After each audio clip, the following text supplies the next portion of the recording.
Te pedimos que en este momento tu palabra, al ser leída y expuesta, quede alojada en nuestra mente y en nuestros corazones.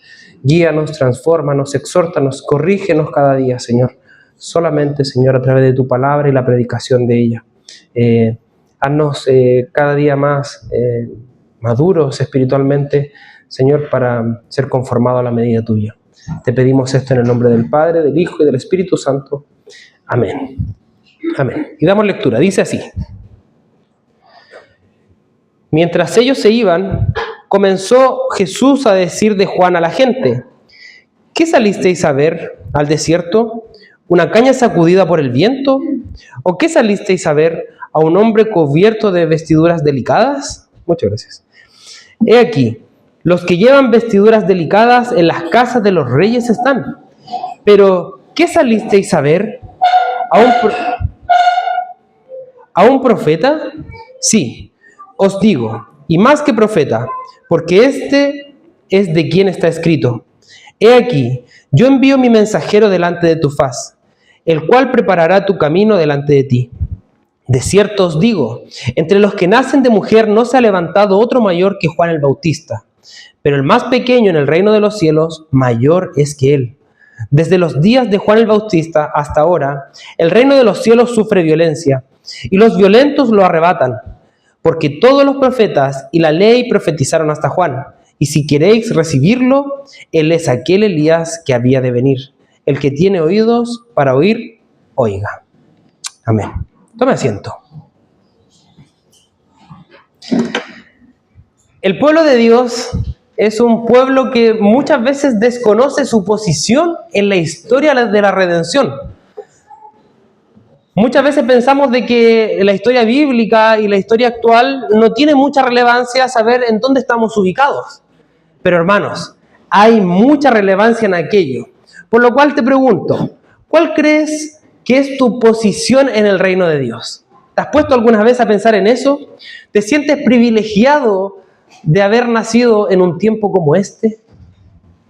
¿Lo habías pensado? Bueno, hoy vamos a ver que tiene mucho beneficio y un privilegio muy grande el haber nacido en un tiempo como este. Para eso primero vamos a ir a la primera parte.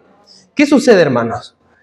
Para que podamos entender el contexto, esto se continúa de la predicación del domingo pasado. ¿Se acuerdan que Juan, estando en la cárcel, ya habiendo sido capturado por Herodes, Juan manda a preguntar por medio de sus discípulos a Jesús y le pregunta: ¿eres tú el que había de venir o aún tenemos que esperar a otro?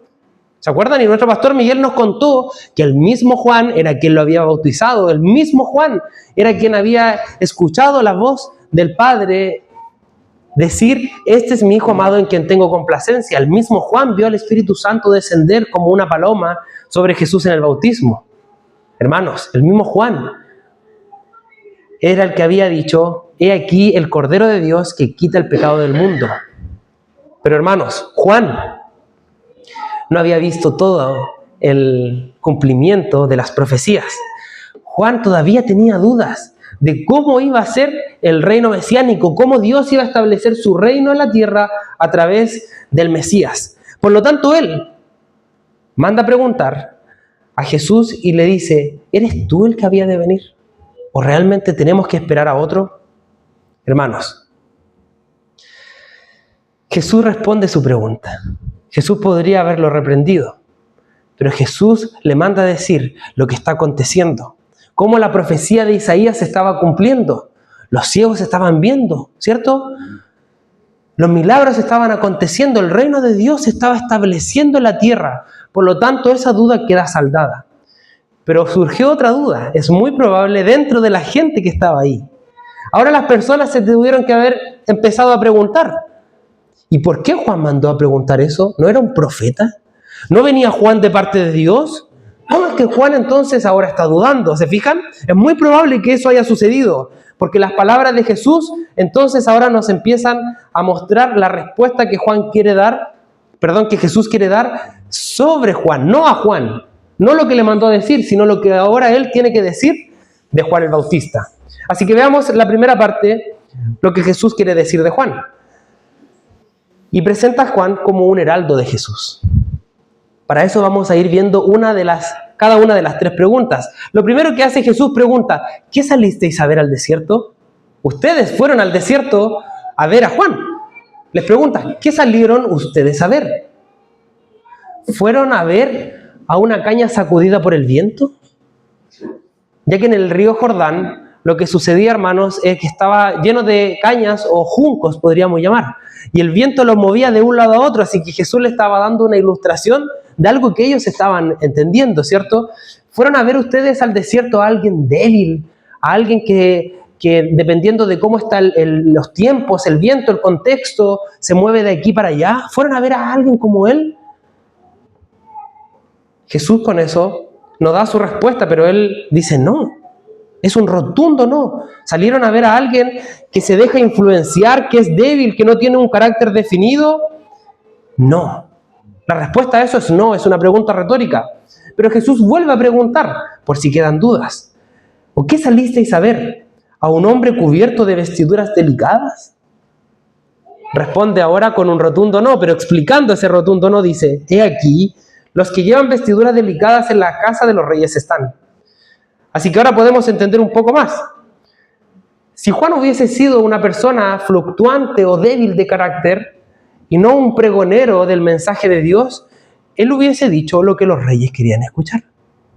Si él hubiese actuado como un falso profeta, Juan le hubiese dicho a Herodes, acuéstate con la mujer que tú quieras, está todo impecable, no hay problema. Pero Juan se comportó de una forma completamente distinta. La gente admiraba de Juan que él predicaba el mensaje del reino de Dios, arrepiéntanse y conviértanse a Cristo, o al Mesías que va a venir. ¿Se fijan, hermanos? Fíjense lo que dice Mateo 13, dice así, porque Herodes había prendido a Juan y la había encadenado y puesto en la cárcel por causa de Herodias, mujer de Felipe su hermano, porque Juan le decía, no te es lícito tenerla. Hermanos, Juan vio el pecado del rey, de la persona que gobernaba en todo ese lugar y le dijo, estás mal, te tienes que arrepentir, lo que estás haciendo no está bien. Eso como un mensaje de parte de Dios.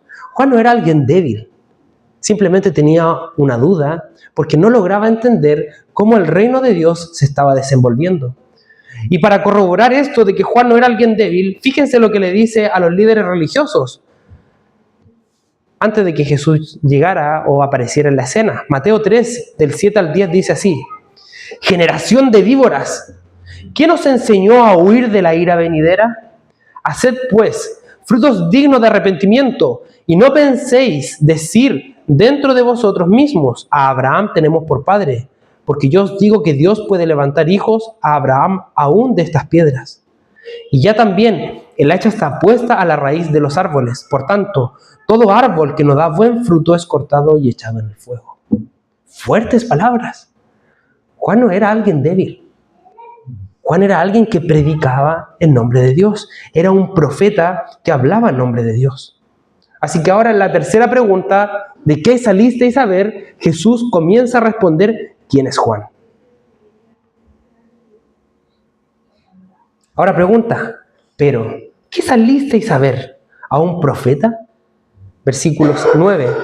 Sí, os digo, y más que un profeta, porque este es de quien está escrito. He aquí yo envío mi mensajero delante de tu faz, el cual preparará tu camino delante de ti. Así que estamos a alguien de un carácter fuerte, definido, que hablaba en nombre de Dios, como todos los profetas del Antiguo Testamento, aquellos hombres que Dios llamó para que comunicaran las mismas palabras de Dios. Juan era un profeta al igual que ellos. Pero Jesús, ¿se fijan? Le da un estándar mayor a Juan. No porque Juan haya sido mejor que Isaías, no porque Juan haya sido mejor que Jeremías o cualquiera uno de los profetas menores. No, hermanos.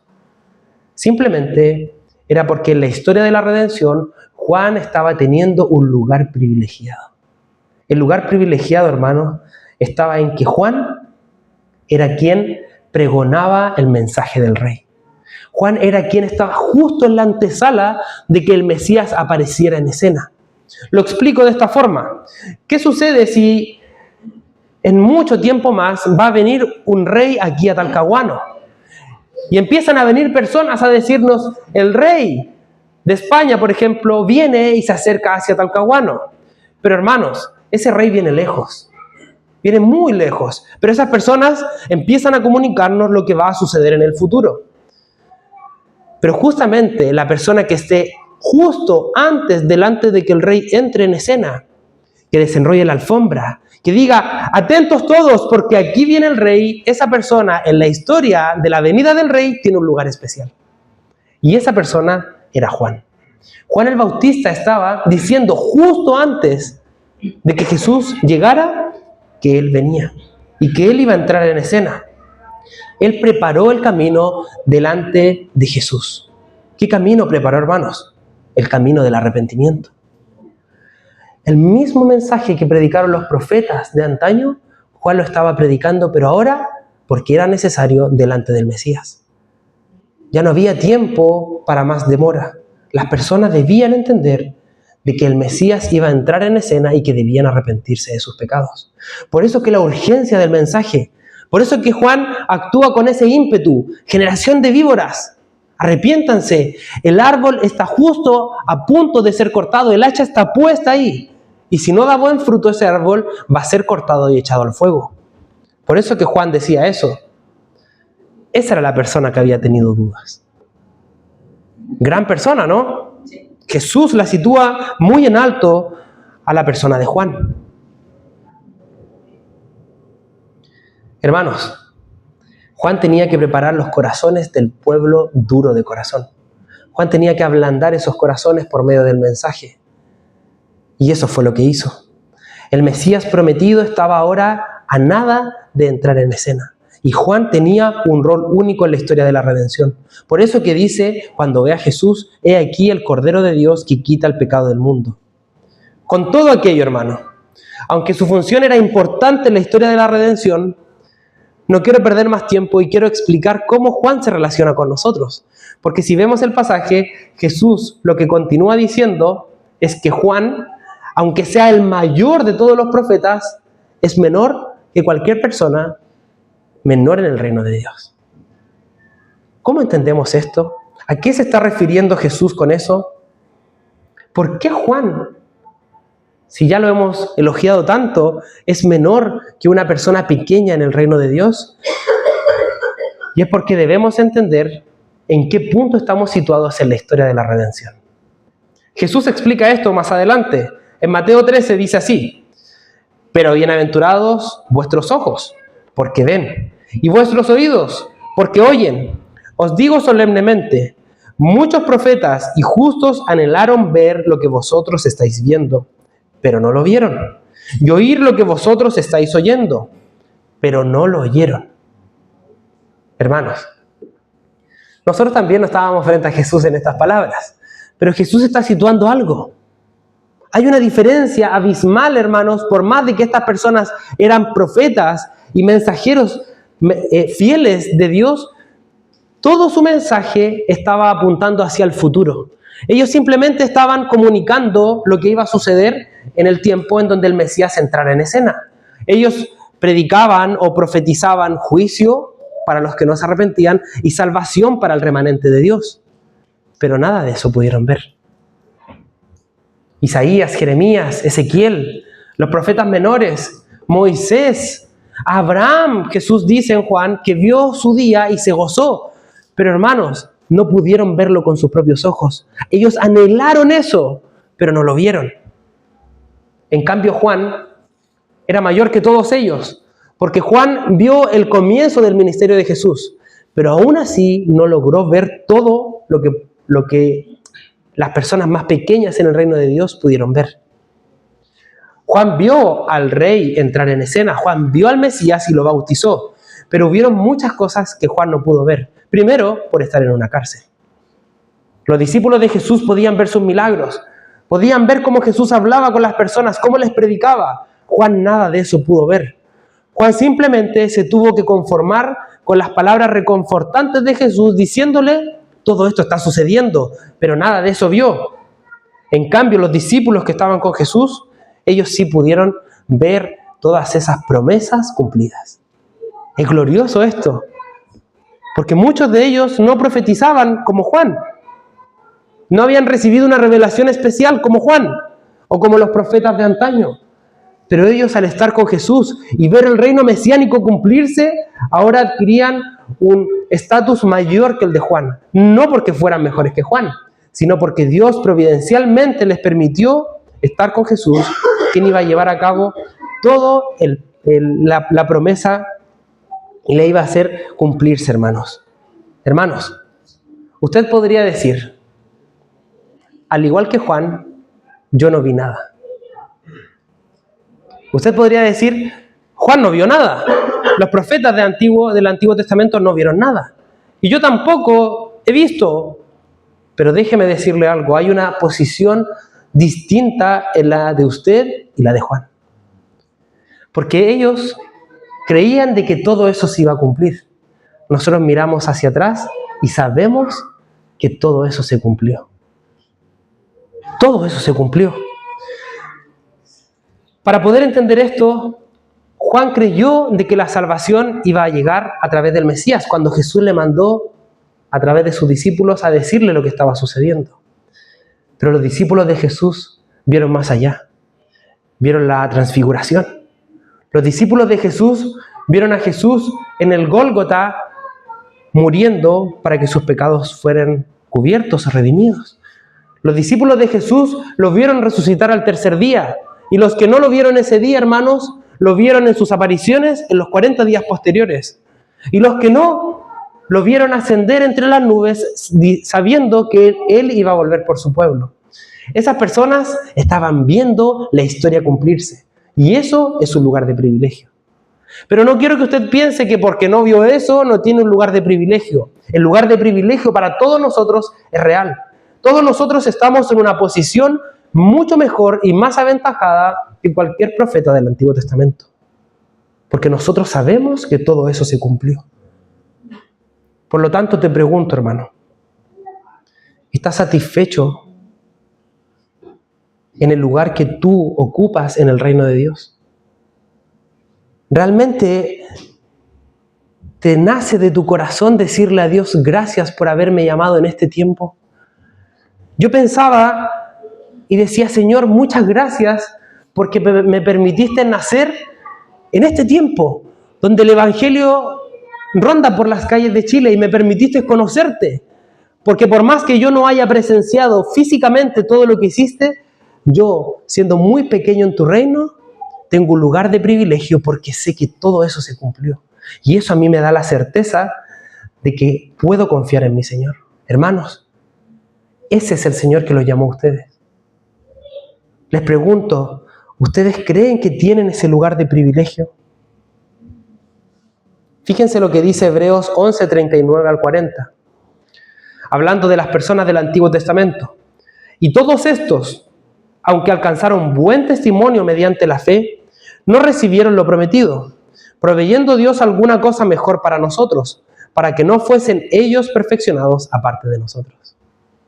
Dios aguardó, prometió y aguardó a cumplir la promesa para que más personas fueran benditas y perfeccionadas por Dios. Cuando Pedro habla sobre este mismo tema, dice así, sobre los profetas. Ellos inquirieron y diligentemente indagaron acerca de esta salvación. ¿Se fijan? Ellos estaban muy pendientes de lo que iba a acontecer, escudriñando qué persona y qué tiempo indicaba el Espíritu de Cristo. A esto se les reveló que no para sí mismos, sino para nosotros fuese hecho. Hermanos, ellos dedicaron tiempo, sus vidas, para profetizar lo que iba a suceder. Pero eso no era en beneficios únicamente de ellos, era para el beneficio de los que estuvieron con Jesús y para toda persona que se une a las filas del reino de Cristo desde el momento de que Cristo irrumpe en la historia de la humanidad. Para nosotros, para usted y para mí, está el privilegio del mensaje profético del Antiguo Testamento. Les pregunto entonces, ¿se sienten privilegiados? Si se sienten privilegiados, entonces déjenme decirle que tienen la obligación de escudriñar las Escrituras. Porque ellos diligentemente indagaron en qué tiempo se iba a cumplir. Nosotros ahora, mirando hacia atrás, no al futuro como ellos, sino que hacia atrás, diligentemente debemos indagar cómo es que todo este maravilloso plan se cumplió. Eso nos va a traer certeza de que nuestro Señor nos ha traído providencialmente en este lugar y nos ha llamado para ser sus hijos. Si indagamos eso, ¿qué sucede con las personas que no indagan? Dudan. Las personas que no indagan en esta hermosa salvación, de cómo Dios desplegó su plan de salvación, prometiendo, pero cumpliendo sus promesas, esas personas divagan. Son como esos juncos débiles que se mueven de un lado para otro. Las personas que están firmes son las personas que indagan sobre cómo se cumplió cada una de las promesas del Antiguo Testamento. Hermano, usted es un privilegiado de parte de Dios. Quiero que se vaya con eso a su casa. Que haya nacido justo aquí y que haya escuchado el mensaje de Cristo lo convierte en un privilegiado. Que de tu boca salgan palabras de agradecimiento por permitirte nacer, vivir y presenciar el reino de Dios en este tiempo. No en otro, ahora, aquí. A veces es difícil ver todo lo bueno que Dios ha sido con nosotros. Los problemas de la vida, las aflicciones, los afanes de esta vida nos quitan la mirada de lo que realmente importa, de que Dios nos salvó en este tiempo y que nos permitió llegar a sus plantas cuando su plan estaba cumplido, cuando la cruz había sido efectiva. Qué glorioso es eso, saber de que Él me amó, no porque a mí me libertó de Egipto, no porque a mí me puso frente a los profetas de Baal y descendió fuego del cielo para quemar una ruma de leña toda mojada. No, hermanos, yo sé que me amó porque Cristo murió por mí en la cruz. Por eso yo lo sé. Muchos creyentes anhelan, al leer las historias del Antiguo Testamento, haber estado cuando el mar se separó y haber cruzado en seco. Ellos dicen, oh, qué glorioso debió haber sido haber estado ahí. O qué glorioso haber sido de esas 8 personas que entraron en un arca cuando todo el mundo se inundó en agua. ¡Qué glorioso! Debió haber sido volver a Jerusalén luego de haber estado exiliados en Babilonia. ¡Qué glorioso! Pero no, hermanos, todo eso es pequeño en comparación al cumplimiento de la promesa en Cristo. Nada de eso se compara a Dios cumpliendo cada una de sus promesas en la cruz del Calvario, hermanos. Ahí nosotros sabemos de que Dios cumple su palabra. Sigamos el texto. Ya sabemos que Juan era una persona en alta estima por Jesús, pero también sabemos que el más pequeño del reino de Dios, que tiene fe en Cristo, adquiere una posición diferente a la de Juan, porque en la historia de la redención ya no estamos para ver promesas, sino porque estamos en el tiempo del cumplimiento. Sabemos que ya todo eso se cumplió. Pero Jesús continúa diciendo esto, hermanos. Desde los días de Juan el Bautista, versículo 12, hasta ahora, el reino de los cielos sufre violencia y los violentos lo arrebatan. Porque todos los profetas y la ley profetizaron hasta Juan. Y si queréis recibirlo, él es aquel Elías que había de venir. El que tiene oídos para oír, oiga. Ahora Jesús entra en otra etapa de su mensaje. El mensaje sigue unido a todo lo que ya he dicho. Juan en una cárcel, sufriendo la persecución por haber dicho la verdad de parte de Dios. ¿Se fijan? Ahora Jesús da una de las declaraciones más controvertidas de toda la Escritura. El reino de los cielos sufre persecución y los violentos lo arrebatan. ¿Qué quiere decir Jesús con esto? Está hablando por una parte de que personas violentas tienen que apoderarse enérgicamente del reino de Dios. Al seguir a Cristo yo debo ser lo más apasionado y radical. Creo yo que no. Creo yo que el texto está hablando más bien a que el reino, mientras avanza, mientras se cumple la promesa, el reino va a sufrir persecución. Y los violentos intentarán arrebatar el reino, pero hermanos, no dice que lo logran. Ellos enérgicamente intentarán que el reino de Dios no progrese, pero el reino de Dios progresa, porque su palabra se cumple y sus planes se ejecutan. Así que el reino de Dios avanzará, progresará. Desde los profetas del Antiguo Testamento, desde la ley hasta Juan, todos profetizaron. Y hermanos, solamente el reino de Dios ha podido avanzar así como se dijo. todos los planes del mundo, todos los planes de los reyes de este mundo, de los perversos de este mundo que han intentado opacar al reino de Dios, se han visto frustrados. Las personas disponen su corazón para engrandecer sus reinos, pero todo eso algún día termina. Vea cómo en Europa y en Asia han surgido en la historia de la humanidad reinos grandes que han tomado continentes enteros, pero han visto su extinción. Y el reino de Dios, que sufre persecución, no logra ser arrebatado. Y esto es porque la confianza tiene que estar en que Dios, hermanos, lo que dice, lo hace y lo que promete, lo cumple. Es glorioso esto, porque entonces nosotros sabemos que podemos sufrir persecución, pero también sabemos que donde estamos ahora, en el tiempo del cumplimiento, nada de eso arrebatará que el reino de Dios avance. Y hay algo que todos nosotros debemos entender. Las palabras de Jesús son claras. Él dice: he aquí, yo os envío como ovejas en medio de lobos. En Juan 15 dice: si el mundo os aborrece, sabed que a mí me aborrecieron primero. El reino de Dios va a sufrir persecución. Pero hay algo que yo muchas veces veo como un malestar en vez de un privilegio. Dios nos permitió conocer su evangelio aquí. Pero nosotros, en nuestra naturaleza pecaminosa, tomamos todas las bendiciones que Dios nos dio, de la tranquilidad, de vivir aquí en un lugar como Chile, y lo tornamos como la aliciente para poder vivir nuestras vidas de la forma más cómoda posible. Pensamos que porque no hay persecución álgida aquí en Chile, entonces nuestra vida de cristiano pasa, así como pasa cualquier vida de un no cristiano. Vivimos porque tenemos que vivir. Disfrutamos porque hay cosas en esta vida que nos producen placer. Pero hermanos, estas personas que estaban siguiendo a Jesús sabiendo de que todas las promesas se cumplen, pero que también iban a sufrir persecución. En cambio nosotros, hoy, sabemos de que Cristo pagó por nuestros pecados, pero no vemos como privilegio el sufrir. No creemos muchas veces que eso es necesario pasarlo, porque hoy en Occidente creemos de que la vida se debe vivir de una forma cómoda y tranquila. Y yo lo veo como un problema, hermanos. Debemos sufrir.